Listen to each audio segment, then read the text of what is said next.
Donc Jacques Coudremont, bonjour. Donc vous êtes le directeur de la maison de Grigny qui a organisé sur ces 2 jours les biennales sur l'accès au TIC pour tous. Est-ce que vous pouvez déjà nous présenter ce qu'est la maison de Grigny et comment ça fonctionne? Très rapidement, la maison de Grigny, c'est un projet d'éducation populaire qui est né dans la rue, puisque c'est vrai qu'aujourd'hui, physiquement, on a un bâtiment. Ce qu'il faut savoir, c'est que ce projet a vécu 2 ans sans bâtiment.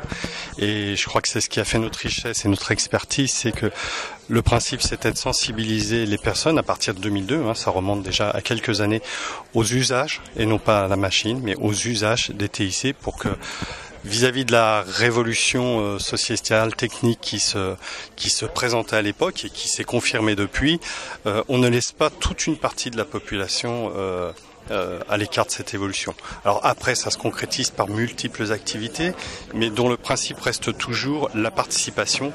Je pense au réseau d'entraide qu'on a dans la maison, qui s'illustre par l'individu, par exemple, sur connaître sa machine, mais qui s'illustre aussi sur les après-midi usages où on partage nos usages, que ce soit sur des blogs, des photos, etc.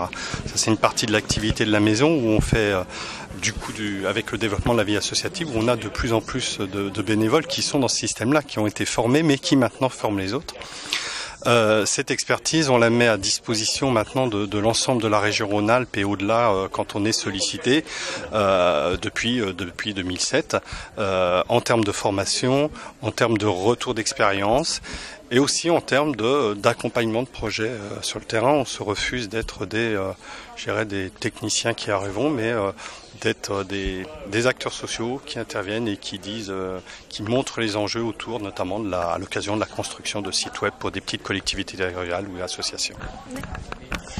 Quels étaient les enjeux pour ces 2 jours ? Je crois que les enjeux, la biennale, donc c'est la 3e édition, elle est née vraiment d'un hasard. À l'époque, on n'avait pas du tout dans la tête de faire un événement comme celui-là. L'enjeu, je crois qu'il a été bien dit dans la table ronde conclusive qu'on vient de vivre, c'est que une biennale comme celle-ci, ça doit être un espace de liberté. Il y a eu des paroles très diverses, très complémentaires, mais qui montrent qu'on est bien, encore une fois, sur des enjeux de société au jour d'aujourd'hui. Et il faut pour ça que des associations, les espaces publics numériques, avec les politiques qui les soutiennent, et nous on a la très grande chance d'avoir un soutien politique très très fort sur la ville de Grigny, et cet espace de liberté pour innover, échanger et prendre en compte ces évolutions et voir comment on va faire avec les gens eux-mêmes pour construire la société de demain.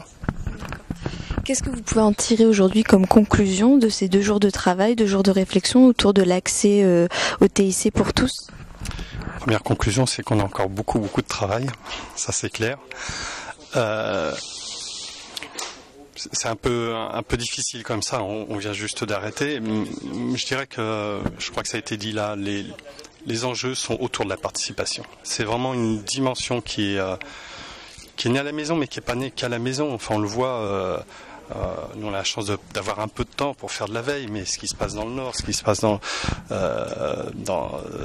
tous les coins de la France et dans d'autres pays, on a eu la chance d'accueillir il y a 2 ans le CDU des Brésil, qui est vraiment une magnifique expérience. L'enjeu, il est de donner le pouvoir aux gens. Moi, je crois que c'est ça le plus important. Quels seront peut-être les projets mis en place après à la maison de Grigny, après cette biennale ? Très concrètement, après cette biennale, on va s'engager dans la mise en place de la filière ordinateur solidaire. Donc le principe, récupérer des matériaux sortis des entreprises pour les remettre à disposition. Alors dans le cadre de tout un circuit qui va engager de l'emploi d'insertion, etc. Mais qu'au bout du compte, ce matériel puisse resservir à des projets qui vont favoriser l'accès aux usages de l'Internet et du multimédia. Ça, c'est le premier projet important.